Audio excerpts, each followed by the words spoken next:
Mine is not working. Is your switch on switch? That would help. That would help, yes. Okay.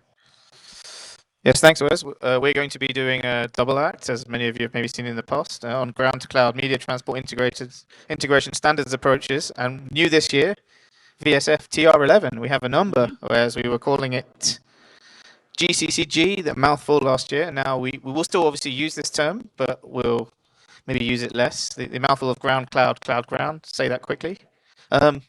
What did we learn? We've been giving this talk for a couple of years now, but the pandemic was a great example of cloud to scale up compute-heavy services, network services, Zoom, email, social media, Amazon, Netflix, etc. But high-end television production was an exception to this rule in that it's mainly on-prem, and it still is. Pretty much all mid to high-end production is some variant of in-person, non-cloud based. Even things on web platforms these days, Netflix does live sports now. Others, still produced in exactly the same way as linear television. But cloud economics are great. You can scale up, scale down. Sports, for example, you're often paying for resources that sit idle 80% of the time. But what's stopping us on a technical level? People are doing cloud productions. Yes, they are, and some are. Yes and no. You do see a lot of monolithic applications out there, channel in the box, switches, OTT encoders, which use the cloud as a place to run, but mainly connections to and from the ground and not so much inside the ground.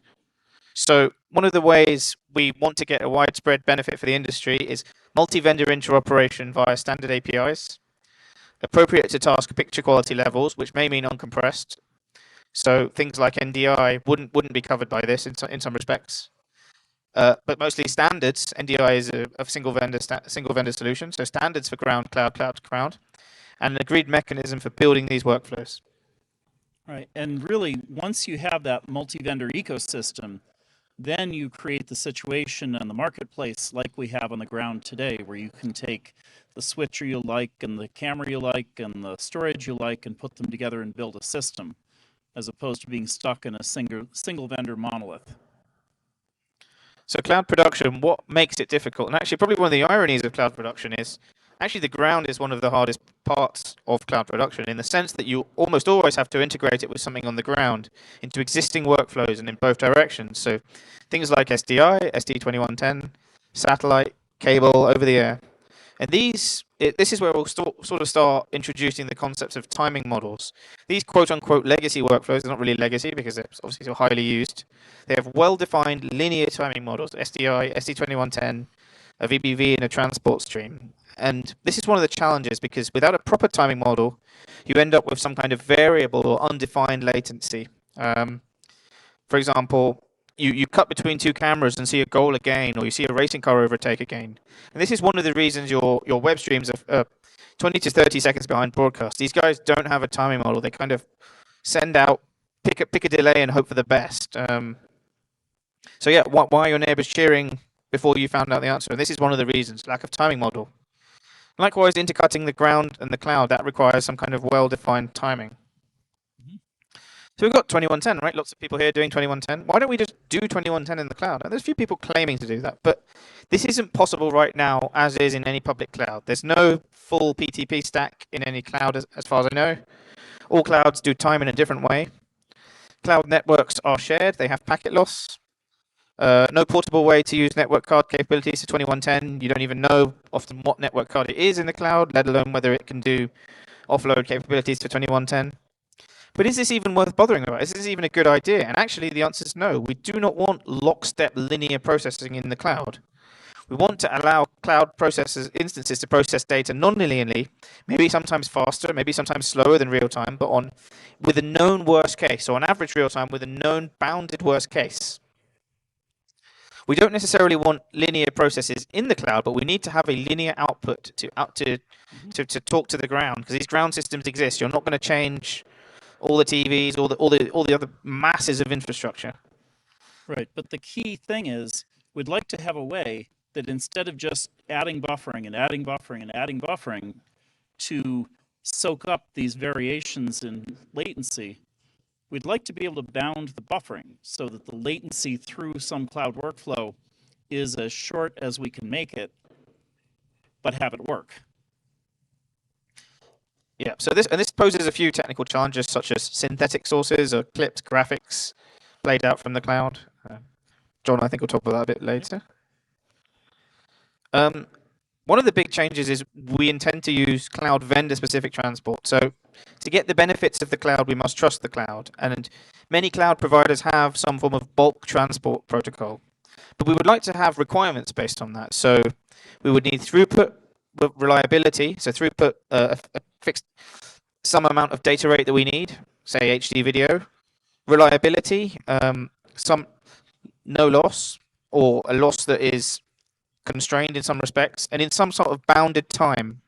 So all my data arrives correctly with a constrained amount of time. So, plenty of bulk transport protocols, in fluid dynamics, etc. But if your fluid dynamic simulation arrives 100 milliseconds late, that's not a big deal. But that is a big deal in broadcast. So yeah, as I was saying, the big data community have such things. The application may not even understand what's going on. You just drop off data and it appears on the other side as if by magic. So one of the examples of this is the Amazon SRD protocol, and that's used within the Amazon CDI protocol. So this is Amazon's sort of initial first step at this sort of thing. Right, but what we found in looking is each of the cloud providers has something like this. They have an inbuilt transport that's already been debugged by the big data community, by the other, computational physics community, you name it, that have similar requirements to television. Maybe not exactly the same requirements, but similar enough that these technologies have already been forced into existence in each of the major cloud providers. So by trusting the cloud provider to provide transport, then the question becomes, how do we make applications that can ride on that without having to be tailored to each cloud? So let's look at CDI, because that's something people have heard of. Handles many of the challenges discussed. So between Amazon cloud instances, you now have an agreed way to do pixel data structures, metadata, etc. And they guarantee these three things we talked about. Amazon guarantees throughput, reliability, and some form of latency bounds. And this is a big step forward for the industry. But that's great. That's just Amazon. But what about everybody else? And so we need a common API with the cloud vendor's implementation underneath. And so what is the VSF Ground Cloud Working Group? We're trying to address these set of problems.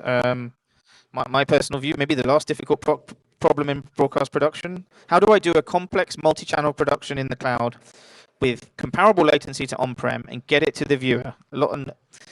How many years of work has this been? I think 4 years. There was a pandemic along the way. It did slow us down a little, but it's been a while. I mean, that's pictures of what Andy Rayner and I looked like when we started the job. Yeah. Just I didn't have any gray hair back then, so it definitely has been a few years in the making, but we've learned a lot along the way, and we had some fun along the way, I guess. A big thing about So a big thing about the cloud is really around orchestration and control. And this is the boring part, but it's also the important part. If you want to assemble a workflow of instances of things in the cloud, assuming we work out the transport, which we did, the second challenge becomes the control part. How do I know what the parts are? How do I connect them together? Well, we had all the same problems in 2110, right? How do we find the pieces? How do we hook them together? It sounds like an NMOS talk I gave yesterday. But in the same way that on the ground we have the challenge of devices exposing capabilities and senders exposing what the stream is, same exact thing in the cloud. So this connection management is the same problem, just in a different guise. So in the GCCG work, the first thing we did is look at what people do today. What are the operating points that people operate at when they're sending signals to and from the cloud? And we kind of focused in on the three that are highlighted there. The premium service, sort of JPEG XS at a reasonably high data rate. There are broadcasters today that do that. A fair bit of Olympics production and things you see will be doing that to get to and from the cloud. There's also a fairly large body of work going on at kind of interactive latency H.264, so 20 to 40 megabit H.264 with constrained buffer models and low latency. I'd say, Kieran, your guys kind of specialize in that zone. You know, car racing over 5G, things like that happen in that zone as well. And then there's the very rate optimized, latency is longer, but the rate's really low kind of applications where, again, it's either ARQ or dual path, and it's just pretty standard H.264 at the lowest rate you can get away with. So those are the three operating points people are at. But then we said, okay, well, what do we have to do to use them? So those first two, they exist. They're well defined, the interactive latency, the premium compressed. Each of them are pretty well standardized. The premium compressed is captured in VSF TR-08 and TR-07. There's a TR-09 as well that describes some ways to use it. The interactive ones, those standards are all pretty well beat up. One of the things we realized is we did not have to invent any new cloth about ground-to-cloud transport. That part of the problem was pretty well solved in the industry, and all we had to do was say, hey, use those standards that exist. So that took us to the next part of the cloud problem, which is how do you define the points of interoperability? A standard usually says how two things communicate. So when you're going from ground to cloud, the standards define the signal all the way down to the IP packets, right? So all the way down to that very bottom of the stack, that little yellow line there, that's where the point of interoperability is. It's a sequence of packets, and then there's a set of technical standards that describes everything above there. Well, if you're going to work inside the cloud and you're going to have different transports depending on if you're running in Amazon or Google or the cloud in your basement, well, then you're not really down at the network layer for those standards. You have to define some intermediate point. And that intermediate point, the big horizontal yellow line there, is actually an API. So you write your code above it, and you use well-defined calls that say, send this frame, wait for receiving a frame, you know, those sorts of high-level constructs in your code. And then what happens underneath could be completely different if you're running in one cloud or another. But from an application standpoint, you can write one set of code that can run in each of these different environments successfully. So that was our objective, and then we spent a while figuring out how to achieve it. So where did we get to on all this? Well, we documented those use cases we talked about. We figured out there wasn't any more work to do except for connection management, and there is work going on in the AMWA around connection management for NMOS for transport streams. As soon as we get back from NAB and do it. But it's there is a committee forming and going to knock that one out. Inside the cloud, once you can sort of establish how you communicate, the biggest challenge about that is this timing problem. How do you know how long to wait to get things? How do you propagate clock? How do you take signals and really make them map through and constrain the buffering? Because what we don't want to do is just throw buffering at the problem, make the latency long. No one's going to be happy with that. So then you get the, okay, at the API, when I hand off a frame and it goes to somebody and they get a frame, how are the pixels organized? Now, this turns out to be a debate that the graphics community has been wrestling for the history of computers since the beginning. There is no ideal way to organize a buffer full of pixels. There's 500 different ways people do it, and here's one of them. There is no winning an argument on this topic. We tried this process for a while of let's make the most perfect thing, and you can only make the most perfect thing for a specific use case. So instead, we picked a lowest common denominator that works for everything. It's maybe not optimal for any one use case, but it's built around the way that 2110 formats pixels, because that one's written down really well. It's not that it's optimum, but it's written down well. So all to say, then you get down to the timing problem. The timing problem is the thorny one. This has probably been a year and a half of discussion among a group of people who are admittedly timing wonks. Maybe it would have been better if we had people who didn't know anything, but it worked out. So the idea is we allow some variability in the handoffs. So applications don't have to run every frame in a frame time, but they have to on average, of course. And they have to bound how much they can be off by. Well, Then you say, what are the sources of that variability? Sometimes it's computational, and a little bit comes from the network, but most of it's computational. And then the hard part was actually vocabulary. How do you describe this timing stuff? How do you pick words that have meanings when people read a document and that two people reading it can read it the same way? All that said, we developed this model which manages the latency, and we say, okay, you have how short could it be, and then what's the variability, and what's your 99.9 percentile case? So what's the worst case you run at? And that's what people have to spec when they spec a device, is what's my minimum latency, and then what's my worst case latency. And then those you can propagate through a system and talk about how to switch feeds, what happens if you switch between two signals with different values for that. So we worked through all these cases in a document that's longer than this talk will be. And this document is freely available on the internet, and you should download it. It's at vsf.tv, and it's called Technical Recommendation number 11. I don't know how we got that number. That's a good number. So what's in that TR-11? Well, what's in that TR-11,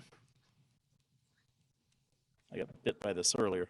What's in that TR-11 is it says, well, for ground to cloud, cloud to ground, you should probably use TR-09 or TR-08 for the high quality, H.264 for intermediate quality. Those are existing specs.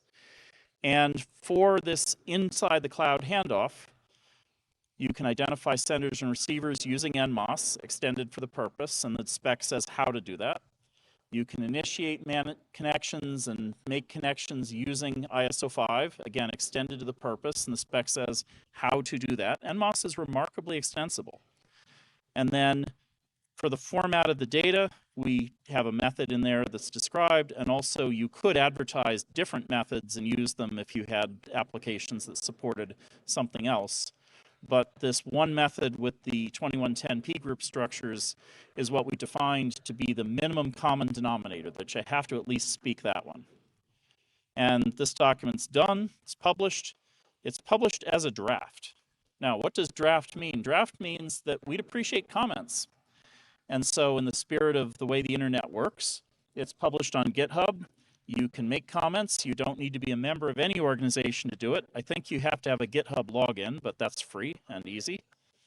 And there's a thing called a discussion in GitHub, which is different than filing a bug. A bug means the code doesn't work and here's how I propose to fix it. Whereas a discussion is, why is that way? Could this have been another way? You know, it's more of an interactive process. So you can find the document there on GitHub, and the other work in related committees has also started. So AMWA is extending NMOS to some other stream types. There's NDI work going on, for example. There's transport stream work going on, and there's the work that'll support this. AMWA is also working on, some other things. So this work group, we've taken a few weeks off to, come to NAB and so forth. We're going to rejoin the work in a few weeks, and then we're going to plow through the comments, and there are comments on the document already. So that's where we are, and you're welcome to join the VSF, the AMWA, these other groups.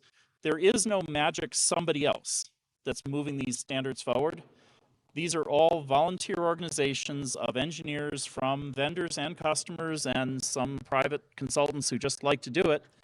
And we get together and try and get the job done for the good of the industry. So. Okay, so that's the state of things. TR-11 is published, and it's there for you to comment on, and we're happy to take questions, and have a great day. Thanks a lot, John. Do we have any questions? Yep. I was just, obviously GCCG, in terms of how it describes it, is this just as relevant for fully on-prem deployments of software-based systems, talking to software-based systems? Yes. Sorry, yes. Yes. There's nothing we've spec'd here that requires it to be a public cloud. It could easily be the cloud in your basement. And that's a use case we expect, because there's the technical thing of building a software application that's multi-vendor in an ecosystem. And then there's the financial dynamic of public hosting. And those don't have to be linked up. And we have, I know of a number of customers who would like to build their own data center to manage that part of it, because they already have a commitment to having facilities with first-class air conditioning and first-class power, and they would rather improve the monetization and utilization of their own facility than to go out in public cloud.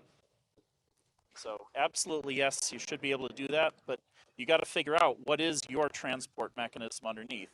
And it could be one of the, you know, you can walk the floor and hear 3 or 4 proposals of that already.